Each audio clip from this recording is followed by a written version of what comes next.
Assalamualaikum warahmatullahi wabarakatuh. Salam bahagia untuk kita semuanya. Perkenalkan, nama saya Rusli, calon guru penggerak Angkatan 8. Saya di sini akan membagikan dokumentasi aksi nyata. Latar belakang. Pembelajaran di sekolah akan berlangsung dengan baik jika didukung penerapan budaya positif.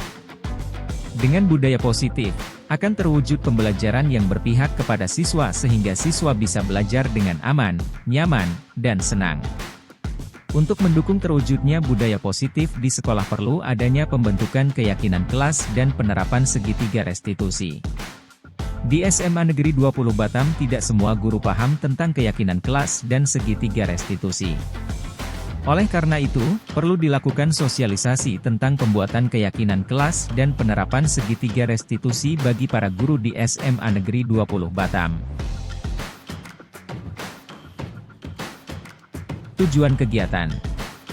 Tujuan dari aksi nyata adalah, guru mendapatkan pemahaman mengenai keyakinan kelas dan segitiga restitusi. Sehingga bisa diterapkan di sekolah untuk mendukung terwujudnya budaya positif. Tolak ukur. Tolak ukur keberhasilan kegiatan ini adalah 1. Guru memahami konsep pembuatan keyakinan kelas dan penerapan segitiga restitusi. 2. Adanya poster atau dokumen keyakinan kelas yang dipajang di setiap kelas. 3. Guru mampu menerapkan segitiga restitusi saat menangani permasalahan siswa. Dukungan yang dibutuhkan. 1. Dukungan berupa izin pelaksanaan kegiatan dari kepala sekolah. 2. Dukungan dari rekan sejawat guru untuk mengikuti kegiatan sosialisasi. 3. Sarana-prasarana dan petugas yang mendukung pelaksanaan sosialisasi.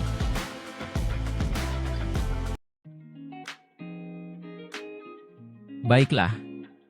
Berikut adalah beberapa dokumentasi siswa ketika pembentukan keyakinan kelas dan keyakinan sekolah, serta pembentukan budaya positif di sekolah.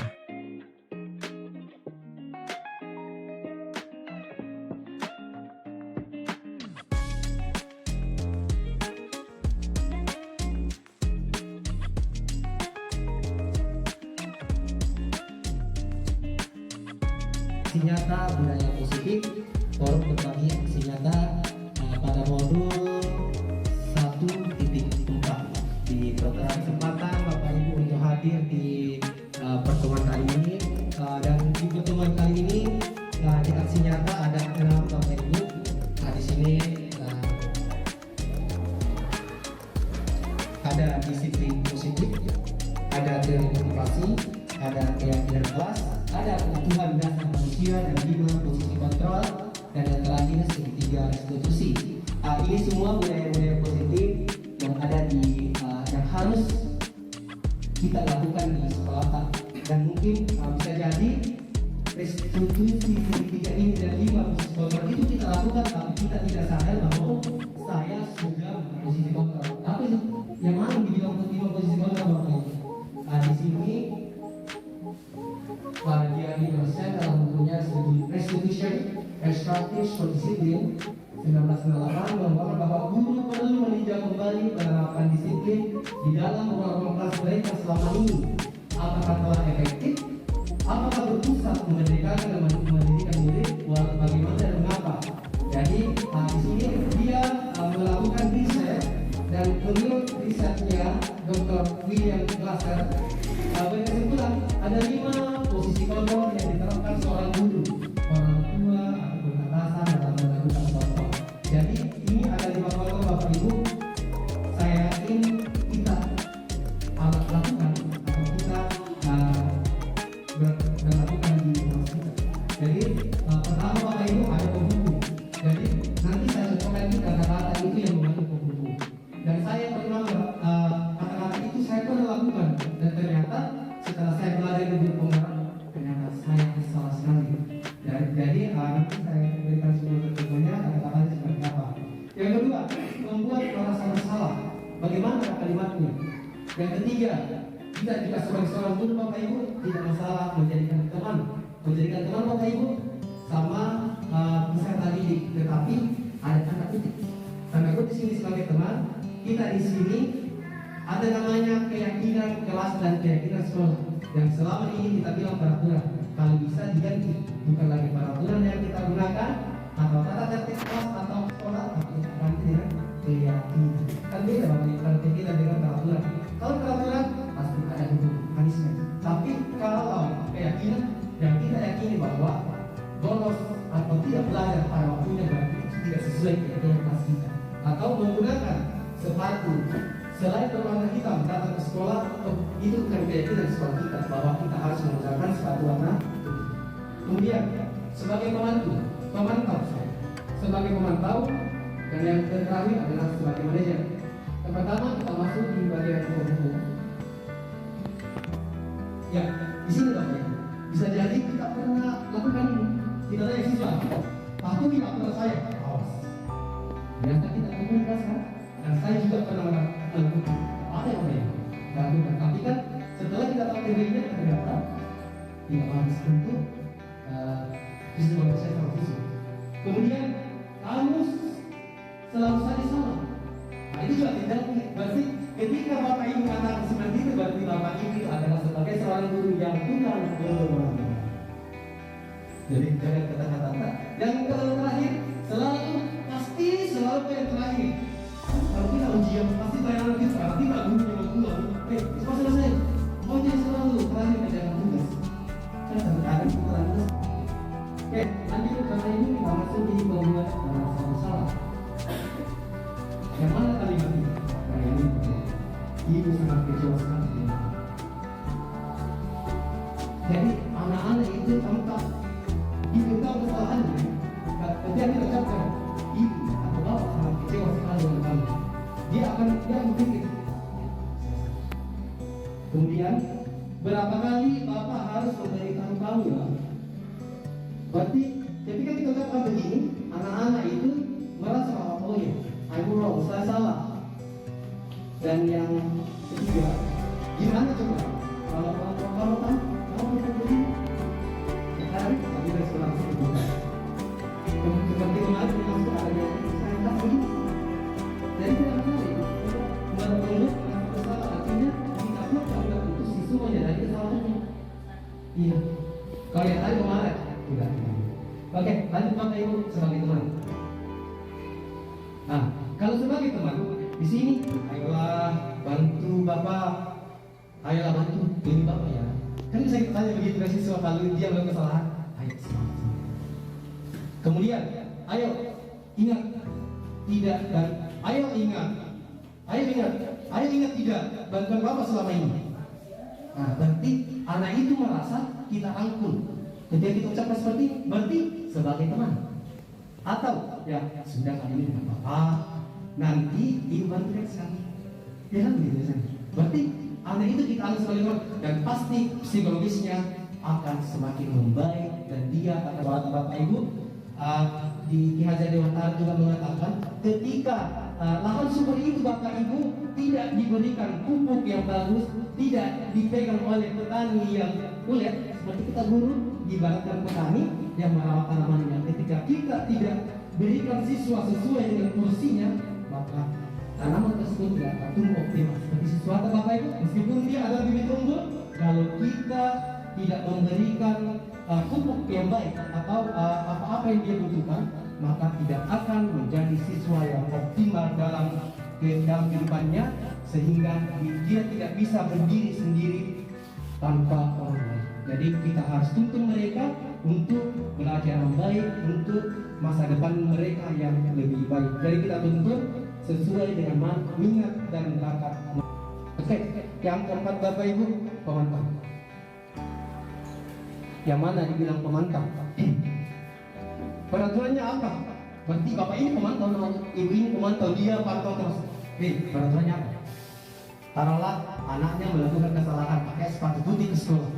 Terus ibunya bilang atau bapak guru bilang, peraturannya apa? Silakan Bapak Ibu sebagai pemantau. Atau apa yang telah kamu lakukan? Berarti Bapak ini sering memantau. Berarti dia dikategorikan pemantau guru yang memantau. Dan yang terakhir, sanksi atau konsekuensi apa? Sanksi atau konsekuensinya apa? Berarti Bapak ini adalah yang di sini itu contohnya apa yang kita yakini, apa yang kita yakini kembali ke keyakinan kelas. Artinya apa yang kita yakini di kelas kita, kata-kata ini bisa kita gunakan kepada siswa ketika mereka melanggar keyakinan kelas. Seperti mungkin kita keyakinan kelas bahasa Inggris harus bawa kamus contoh. Ketika anak yang tidak bawa kamus, saya tanya siswa yang langsung, apa yang kita yakini? Pasti dia akan merasa, oh ya, saya melanggar keyakinan yang kita buat sendiri. Yang kedua, apakah kamu meyakininya? Jadi juga sebagai kata-kata yang digunakan seorang pendidik. Kemudian, jika kamu meyakininya, apakah kamu bersedia untuk meyakini? Nah, jadi inilah fungsinya. Kemudian, jika kamu memperbaiki hal ini menunjukkan apa tentang dirimu. Dan yang terakhir, apakah rencana kamu untuk memperbaiki hal ini? Nah, jadi ini Bapak Ibu materi kami yang ada di modul 1.4. Oke, sekarang kita masuk di segitiga restitusi bahasa Inggris. Ada contohnya? Ya. Yang pertama, menstabilkan identitas. Yang kedua, validasi tindakan yang salah. Dan yang terakhir, menanyakan keyakinan. Apa ini Bapak Ibu? Kapan digunakan ini segitiga restitusi? Segitiga restitusi ini kita gunakan ketika ada sesuatu yang bersalah. Apa? Menstabilkan identitas. Kita lihat Ibu, yang bagaimana itu menstabilkan identitas siswa ketika membuat melanggar keyakinan kelas. Ya, seperti pertama. Jadi anak-anak ketika kita hadapi ada masalah, kita tanya. Jadi kita stabilkan identitasnya dengan cara bisa begini. Berbuat salah itu tidak apa-apa. Nah, jadi anak itu merasa kita stabilkan dulu. Jangan langsung, kan saya juga sering lakukan. Tapi setelah belajar ini saya coba berusaha untuk tetap kepada apa yang diajarkan di guru orang. Kemudian tidak ada manusia yang tidak pernah melakukan kesalahan. Nah, jadi anak itu merasa kita stabilkan dulu, kita stabilkan emosinya. Kemudian, saya juga pernah melakukan hal seperti itu. Jadi anak itu merasa juga kita stabilkan identitasnya. Kemudian, kita bisa menyelesaikan ini. Nah, ketika bahasa ini keluar, anak-anak itu merasa kita rangkul. Jadi kita stabilkan identitasnya. Jadi kita bisa juga mengatakan Bapak tidak tertarik mencari siapa yang salah, tapi Bapak ingin mencari solusi dari permasalahan ini. Ya kan? Maksudnya kata ini, saya tidak mencari siapa yang salah, tetapi Bapak ingin mencari solusi dari permasalahan ini. Nah, kemudian kita bisa menyelesaikan ini. Lalu lanjut, apakah kamu sedang mencari teman? Apakah kamu sedang mencari teman yang baik untuk dirimu sendiri? Nah, artinya ketika dia melakukan kesalahan, berarti kita kasihkan begitu, pasti dia akan merasa bersalah sendiri. Oke, yang mana kita sudah menstabilkan identitas. Yang kedua adalah validasi tindakan yang salah. Ya, validasi tindakan yang salah. Yang mana ini validasi tindakan yang salah? Yang pertama, kita validasi tindakan yang salah ini. Padahal kamu bisa melakukan hal yang lebih buruk dari ini. Kita validasi dulu. Kemudian kamu pasti punya alasan melakukan hal ini. Seperti begini Bapak Ibu, contohnya kemarin saya contohkan ketika anak-anak bolos atau tidak mengikuti belajarnya, saya berikan langsung ini. Apa tujuan itu bolos? Kan seperti itu. Ini kita validasi dulu tindakannya yang salah. Atau gini, kira-kira apa tujuanmu tidak pakai dasi? Kan dasinya beda. Apa tujuanmu tidak pakai dasi karena pakai di tangan? Nah, kita validasi tindakannya yang salah. Jangan langsung dasi, ya kan? Kan begitu juga. Atau dari guru olahraga, kenapa nggak pakai baju pramuka? Bisa juga, bisa begini. Apa alasanmu pakai baju selain baju seragam? Kan seperti itu kan? Ya, kita validasi dulu. Jangan langsung pada pertama-tama. Ya, otomatis tidak anak-anak dari segi sudah bertemu dengan kita, dia sudah tidak ada motivasi untuk belajar sama kita. Ibaratnya baru motor kita dia lihat bayangannya dari gerbang atau bunyi saja dengar, dia sudah jengkel. Tahu lagi. Terkadang begitu karena kita alam di sekolah. Ketika ada bunyi yang baik lagi Pak ini. Kan enak didengar. Jadi anak itu sudah bangga pada dirimu sendiri karena kamu telah menulis sesuatu yang penting buatmu. Kemudian kamu boleh mempertahankan sikap itu, tapi kamu harus menambah sikap yang baru. Artinya kita tidak terlalu menghakimi, menyalahkan, tapi kita bilang kamu boleh mempertahankan sikap itu, tapi kamu harus mencari menambahkan sikap yang baru. Berarti kita tidak suka sikap sebenarnya yang awalnya yang sedang kesalahan. Selanjutnya menanyakan.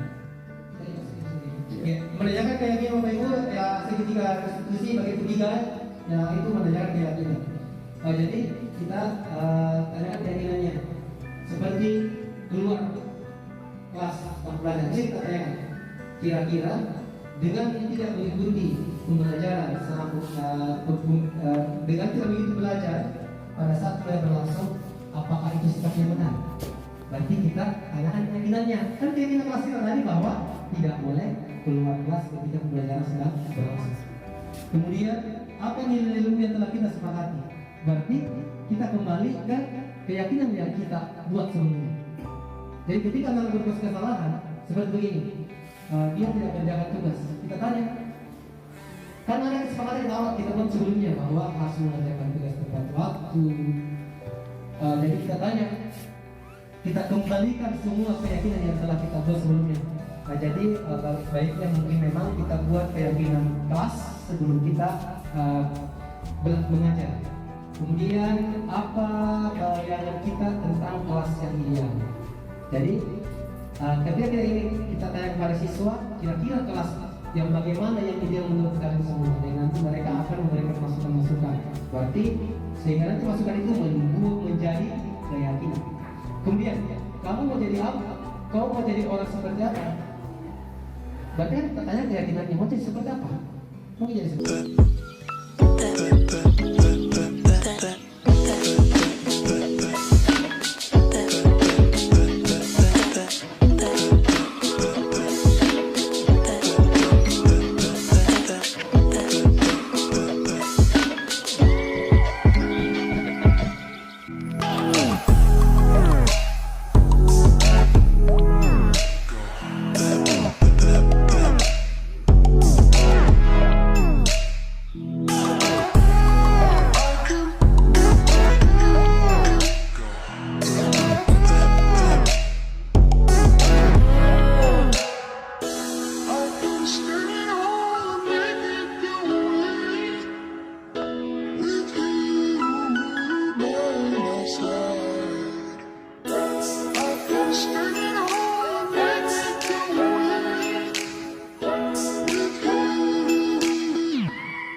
Yeah.